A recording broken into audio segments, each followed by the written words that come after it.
Около нас се навъртат ласкатели, пишат се твои приятели, но са предатели. Пред другите се правят на доброжелатели. Аз съм най-обикновени душевни наематели.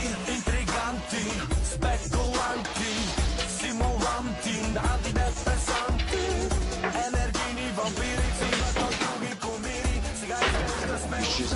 Изчезни от тук. Какво правиш? Изчезни, бе! Махай се, кое не разбираш? Махай се от тук. Махай се. Чуваш ли? Защо се държиш така? Абе ти маумна ли си? Маумна ли си? Как за какво се държа? Ти ме правиш на маймуна ме правиш. Идиот ли съм? Къв съм?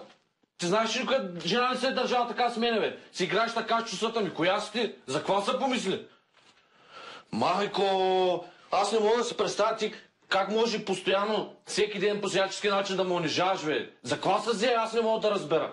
Направо, честно ти казвам, не исках да бях те срещал, не исках да идваш тук. Направо, честно ти казвам, ако ще той да те прави на трътка, каквото иска да прави за мен, ти вече си мъртва, разбираш ли?